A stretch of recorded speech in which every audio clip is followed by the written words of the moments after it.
Badhe tindak pundi kanthi ngaren tindak wae ora numpak taksi dhewean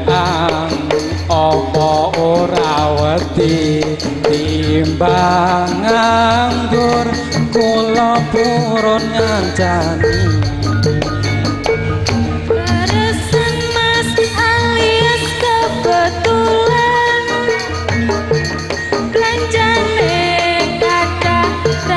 kapotan yen purun mas enggal-enggal rencangi tekan omah mangke kula opahi belum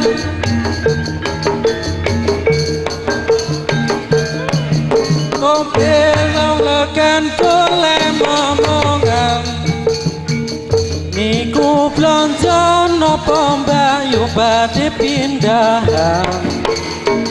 sampun kelo mas sampean ampun kuciwa kula ronda anyaran ditinggal lunga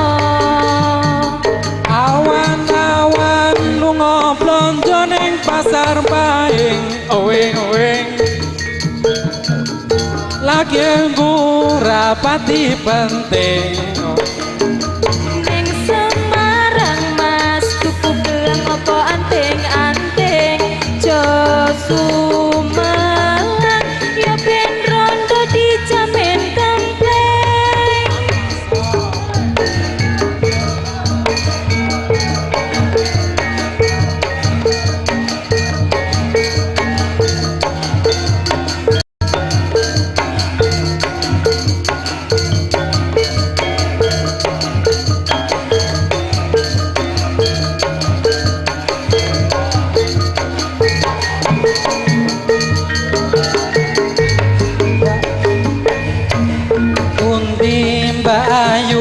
badhe tindak pundi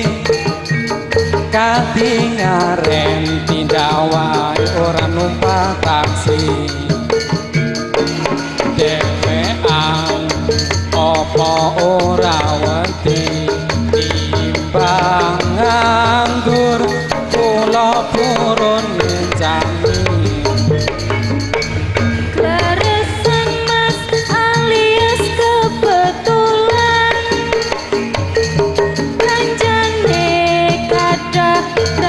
kapotan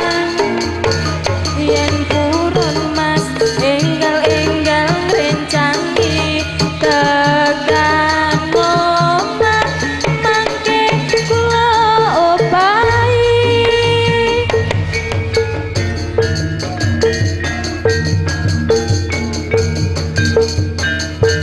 itu belum lekan kule momongan niku blonjo napa mbayu badhe pindahan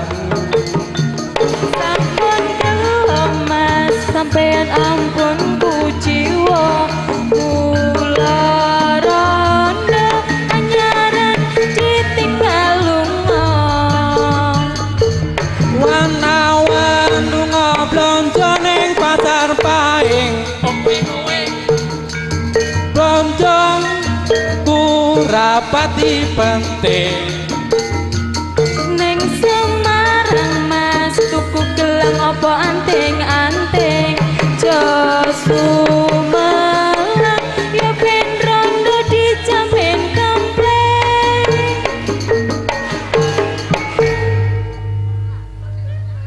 Ngapunten niki suarane pas-pasan. Tasik dek wingi.